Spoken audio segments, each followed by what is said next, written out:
superposition theorem. So before going to the superposition theorem, so what is the importance of this theorem? What is the importance of the theorem is to reduce the complexity of any network.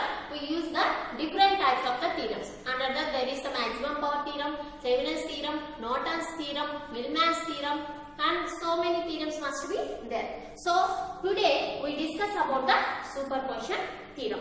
So first of all, before going to the superposition theorem, first we tell about what is the statement of the superposition theorem. So what is statement means, in any linear network containing two or more sources are there, then we have considered one source at a time and the remaining sources must be non-operative. That means if there is number of sources must be there, we have to consider only one source and remaining must be non-operative. Non-operative means if there is, suppose we have voltage source must be there, we have to short it, and if there is current source must be there, we have to open that. So we will take a simple example for this superposition theorem and we explain about the one by one steps. So I will take the simple circuit. So under that I have taken the three resistances and two voltage sources. So this is taken as V1 and here we have taken as V2. So this is we have put as resistor 1 and resistor 2 and resistor 10. I take the simple circuit and we explain about the superposition theorem. So before superposition theorem means if there is number of sources, two or more sources are there. So here while taking this superposition theorem, how many sources are there? It will be 2. So there is one is V1 and another one is V2 sources must be. And I have taken the resistors R1 and R2. So from this voltage source, there is I put here the current flowing, this is some I1, and from this source the current flowing, this is I2, and here it will be taken as the I3. So according to the superposition theorem, step 1, first you have to consider one source, that means V1. So I have taken V1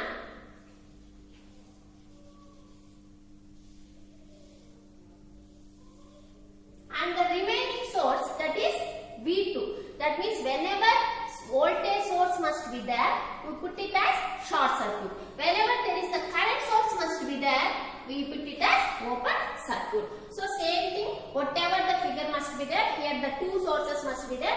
So in the first step we have to consider one source. So I will consider one source and the remaining source, whatever it may be there, that is V2, we have to short that V2 source. And same thing, resistor R1 and resistor R2 and resistor R3.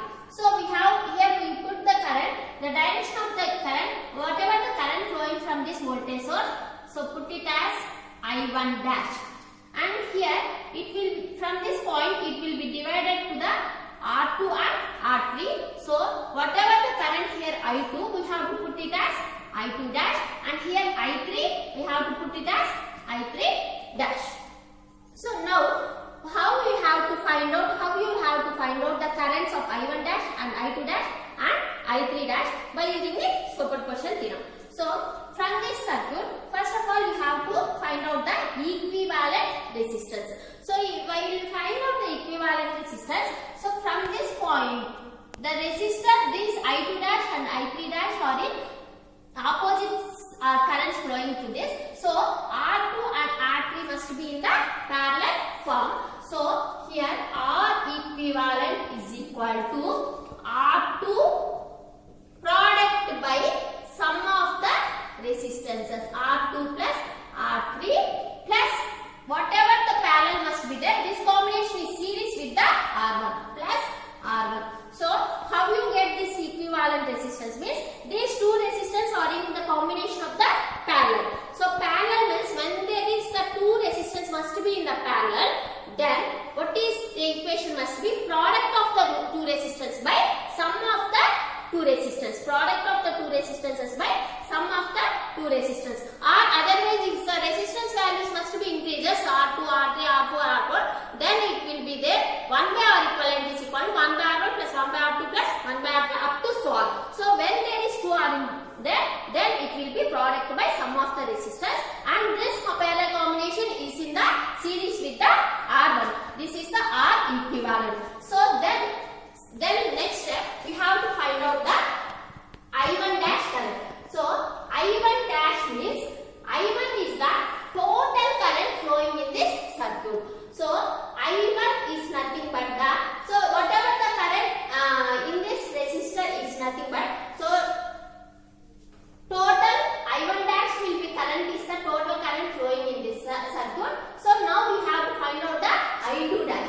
So I2 dash is equal to, according to the current division rule, what is the current division rule means total current into opposite resistance by total resistance. So whenever we have to find out the I2 dash current, so whatever the resistance is R2 and what is the parallel resistance of R2 is R3. So for this I2 dash is equal to total current. What is the total current flowing in this circuit? Thus we have taken as I1 dash. I1 dash total current into, from I2 dash you have to finding the opposite resistance of this is R3 by R2 plus R3. This is about the I2 dash. And next one we have to find out the I3 dash. So I3 dash is equal to, what is the current division according to the current division rule? Whenever we have to find out the I3 dash, the opposite resistance total current into the opposite resistance of R3 is R2 by R2 plus R3. R2 plus R3. This is I2 dash and I3 dash, and the total current flowing in this circuit is I1 dash. I1 dash is the total current flowing in this. So what is the I1 dash means? I1 dash is equal to V1 by R equivalent, because the total current is flowing in the R1 resistance. So that how we find out the total current means total current is equal to total voltage according to Ohm's law. I is equal to V by R. So V1 by R equivalent. What is R equivalent? R equivalent is equal to product by sum of the resistance plus the total resistance. This is the I1 dash. I1 dash, I2 dash and I3 dash. For taking the consider one source, we have to take as the I1 dash, I2 dash and I3 dash. Step 2 is, next we have to consider the second source, that will be V2. So step 2 is consider second source, that is V2. So now we have to consider the second source. So next we have to redraw the figure. So this is the resistance. So when we have to consider the second source, that is V2. So and the first source, whatever it may be taken as, this will be considered as short circuit, because we know that according to the superposition theorem, when there is number of sources must be there, we have to consider one source at a time and remaining must be the non-opposite. So next we have, so same resistance, whatever the value will be taken in the first circuit, we have to take that set resistance only, R1 and R2 and R3. So same thing, whatever the current will be there, here I2, here I2 dash, here we have to put I2 double dash, and here current will be flowing here and it will be divided parallel to this. So here I1 dash, I1 double dash, and here I3 double dash, I3 double dash. So here we have to put in the first source I1 dash, I2 dash and I3 dash, and the second we have to put it as I1 double dash, I2 double dash and I. So that same thing, same circuit must be there, but the directions will be changes. From this source it will be coming from the here voltage source, and from here it will comes to the here the voltage source. Now we have to find out the whatever the current flowing in this I2 dash, I1 double dash and I3 double dash. So here we know that what is the total current, in which resistor we have to the total current, it is I2 double dash. So first I2 double dash is equal to total voltage, that is V2 by R equivalent. Before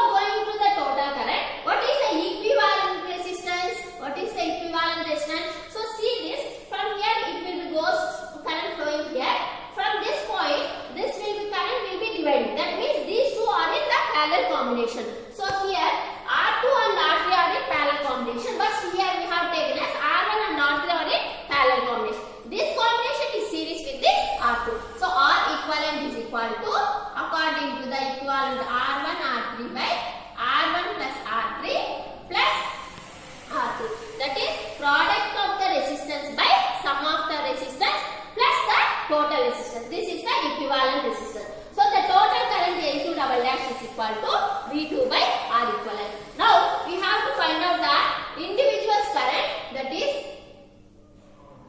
I1 double dash is equal to, according to the current division rule, we know that the total current is I2 double dash. So I2 double dash total current into, we have to find out the I1 double dash total current into the opposite resistance by total resistance.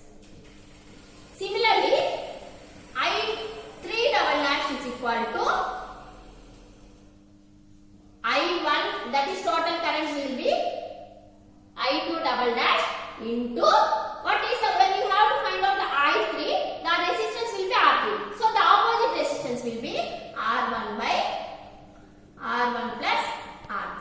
So from this we have to find out I2 double dash, I1 double dash and I3 double dash. So here when you have to consider the first source, you have to find out the three currents, and then you have to consider the second source, you have to find out the three currents, and the last step you have to, what is the total current flowing in this circuit means, according to the superposition theorem, we know that, so I1 is equal to, so the direction of this, the current will be here, it will be this direction. So when you have to consider in the first sources, the direction will be in the same direction, so it will be positive I1 dash, and when you consider the second source, this I1 double dash will be in the opposite direction. You have to take this direction. For this direction, when you have to consider the first source, the direction will be same, but when you have to consider the second source, the direction will be opposite. So it is I1 dash minus I1 double dash. Next thing you have to take in as the I2 current. So the direction of the I2 current is like this, and here it will be the opposite, and here it will be the same. So I2 is equal to I2 minus I2 dash, that is it will be opposite, plus I2 double dash, I2 double dash. Next we have to take as I3. So here when you take in this I3 current will be, so for whatever the figure, the direction will be like this, but in the first source it will be same, and the second also it will be same. So the total current is I3 dash plus I3 double dash. So these are the currents for finding that about the total currents coming from the superposition theorem. So what is the superposition theorem means, in any linear network containing two or more sources, you consider